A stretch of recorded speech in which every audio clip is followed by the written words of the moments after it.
We are here and ready. I was wondering if you could tell me a little bit about the birth of my baby girl that's on the way and if everything will be all and well. We are not the kind of beings that give future predictions of any sort. And we do not wish for you to hear the fact that we are not going to give you an exact answer to this question as any kind of indication that things are going to go badly. We are aware of the creative power of each individual and the influence that ideas implanted at important times can have in the manifestation of those things. And we perceive our job here for you, with you, and everyone that interacts with us as a connecting into your ability to create rather than an act of implantation of ideas by us. The energetics of all situations can be felt by you, and you can tune into your feeling about what is going on also. And you can be guided in whatever movements are energetically required in order to create more and more flow for all of the situations that you wish to create in the future. We can feel that in your heart, you have a feeling of safety, but also a feeling of doubt. We will say this to you. The doubt is old. Play with the doubt. Work with the doubt. Explore the doubt. Clear out the doubt, not in a way of rejecting it, but in a way of integrating into the whole of who you are. You know you are capable of creating amazing flow, amazing miracles, amazing outcomes. You know this. Feel into yourself and into your own knowing, and know that it is always available to you, and you don't need to be in front of a psychic or a channel or a healer or a leader of any kind to connect you into what it is that you already know for yourself inwardly. I did a lot of manifesting and creating space in particular for this pregnancy to occur. And just recently, I've become estranged from my husband's children. And I'm wondering if that fear is something that I put in there because I didn't think that they would accept this. And I'm wanting to have some advice on how to work with removing that block and removing that fear to create love and space for Cruz and Piper to come back again.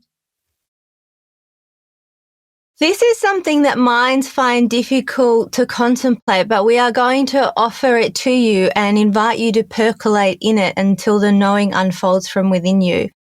You are the creator of your reality. You are the creator of your reality. And so there are ways in which the things that you are experiencing presently are an energetic match to the insides of you. You are also not capable of creating in the reality of others. It looks as though you are. It looks as though you can have an action or make a choice and then impact the reality of others, but you are never capable of creating something in the external world of someone else that does not match the internal world of them. The universe is an incredibly well calibrated being that maintains balance always. And we feel also in your heart that there is pain around this situation, and it is pain for yourself and the feeling that you currently experience of the loss of those relationships.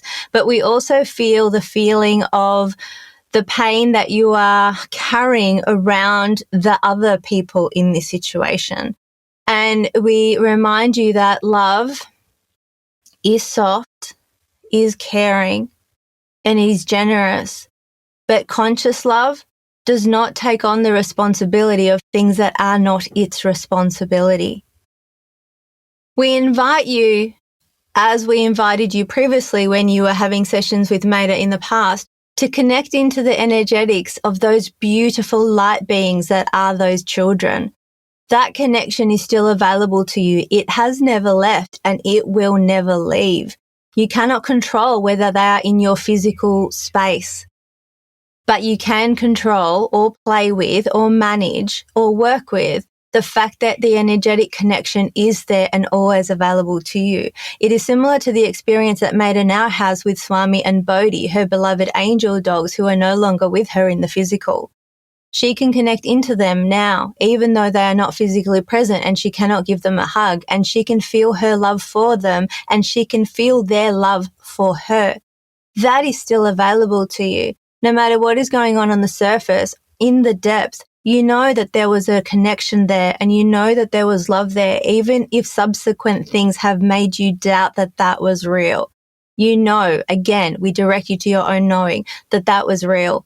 And love cannot end. It doesn't die. It is just buried underneath the weight of heaviness that sits on top.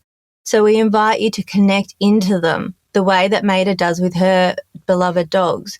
You can connect into those beloved children and feel and experience the connection. And although you cannot create in the experience of your husband and those children, you can create in yours. And you can create space, as you said in your question, for them to feel an opening. And everyone on this planet is so incredibly subtle. You all feel things all the time below the level of your conscious awareness. It may be that you are able to influence a change here. It may be that you are not, but use it as an opportunity within yourself to clean up the parts of you that feel like things will go wrong for you on some level, that you cannot have all the ducks line up, that you cannot have everything going perfectly, and there has to be a cost paid for your bliss. That is not true. No matter the situation between your husband and the children, you do not have to pay a price for your joy. You do not have to pay a price for your bliss. There is no price to be paid for that, but you can relax into it. And as you do, you will hit parts of you that still need healing, and that is not a problem. And when we say healing, that is a statement regarding the superficiality of it, but because at the core, you are all perfect, divine, and whole, and there is no fixing to be done with any of you. The guidance that we offer is just to allow you a deepening into that experience of your wholeness. You are not broken. You do not need to be fixed, but you could be having more fun. Is it the right energetically for me to connect to the person or the source of who's creating all of this trouble, and to give her forgiveness? But if I don't feel it, say when I'm in meditation and I'm trying to connect to her higher self through my higher self, if I feel roadblocked and stuck, is it okay to ask my higher self to be cut off from her energetically, like creating a block? Or am I blocking myself by doing that? What you are describing is a situation of extremes. Either you block her off completely or you forgive her completely. You can get to either of those extremes, but we do not advise it, particularly if it is attempting to ram forgiveness where forgiveness is not ready to be unfolded. So you do not need to erect a block, and we will go further and say that you cannot. You are connected.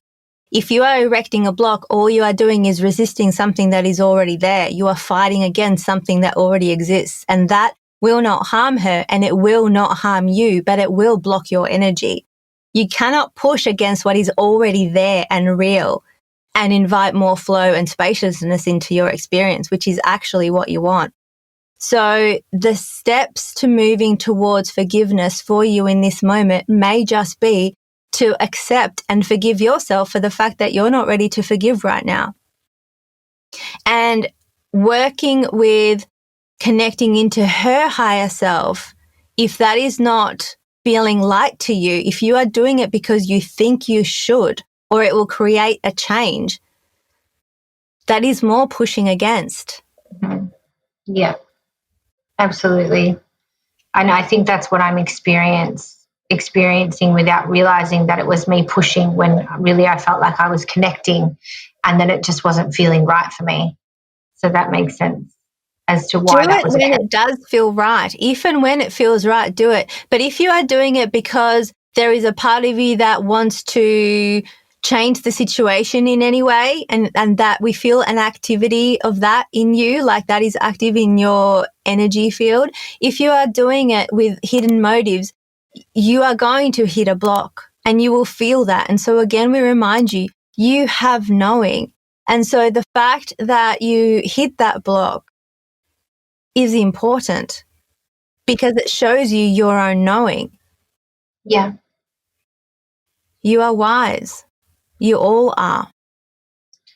I feel like in a roundabout way, I've created this space so that it can be just my daughter and myself. I think that I'm not accepting of the fact that all things are happening for a reason and this is the way that it needs to be right now, even though it doesn't make sense.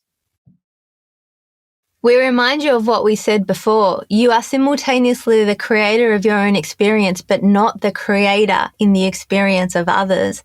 So if you find yourself in a situation, it is advisable to look at the responsibility that you hold within it, but do not decree yourself primarily responsible for the experience of others.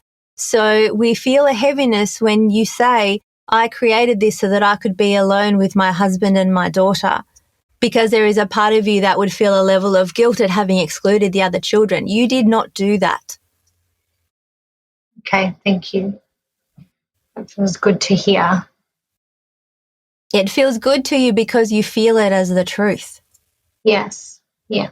And it is allowing you to stop a level of pushing against that you have been playing with. I feel that over the last year or so, I've evolved spiritually so much more than previously because I've been creating space actively to connect to the other side, but I often don't know what I'm connecting to in the sense that I don't have a name for it or I'm not familiar with it in any particular way. And sometimes it makes me wonder who or what I'm connecting to. Do you know what that is, or can you share, or do I just keep going blindly because I'm supposed to find out eventually on my own? You are not going blindly. You are going with your experience. It's just that you would prefer a logical understanding to guide your mind to soften into the process. But you are not blind because you are sensing, you are feeling, and that counts for a lot. It is easy to dismiss it when you value the logic and the answers and the explanations and the understandings. But one of the benefits of the fact that you do not have access to that in this moment is that you can develop even more subtlety in your ability to feel. Yeah. And that is a good thing. Yeah. So in your plain exploration of your consciousness and your expansion of it, be playful with it and remind yourself that there is no rush here. Yeah. There is no rush for you to arrive at an understanding or a knowing. Yeah, I think Maya had to wait quite a while to find a name for us. We tried to not give it to her for a while and she was insistent, but we did not give it to her straight away. It was something that unfolded, but she immediately wanted our name. I can understand that. Now that you've given me that information, I see that I will just keep going and doing what I'm doing because I don't need to know right away, but it feels good. You have levels of knowing that you have not really tapped yet, and they are poised to be expanded and indulged upon. And we say that to you and we say that to others. Humanity is going through a transformation, and we are aware that a lot of things feel heavy to a lot of people at present, but there is a recalibration happening, and there are many of you who are using this time to turn inward and connect inward and not be always distracted by things and having your mind be the primary source of knowing. You are used to prioritizing the knowing of the mind, but the knowing of the body, the knowing of the wisdom, the knowing of the intuition is incredibly valuable, and you are much more connected to it than you realize. You are always being given signs. You are always feeling signs from inside of you. And as you play around in a really open and expansive way, in a playful way, in not a serious way, that is when most of your growth and evolution happens, when you are open to it rather than trying to force it or fast forward it. So this exploration is about relaxing the mind, not in a way that rejects it, but in a way that encourages it to soften and to be supported by your additional knowing. You have more knowing than just your mind, and you are anchoring into that, and each one of you has experiences of that. When you just feel something, you have a gut instinct, you have a knowing. They are with you always. Your knowing is with you always. And you are deepening your connection to it more and more. And the way to make that faster, to soothe that impatience, is to allow it, is to soften it. And we understand that that sounds counterintuitive, but the speed you are seeking will arrive when you allow it rather than when you force it. And that is true of everything. We love you. We love you. We love you. Go well. Thank you. That was wonderful.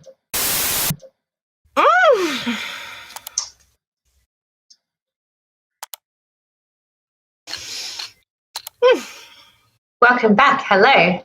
Thank you. I'll just pause all the things.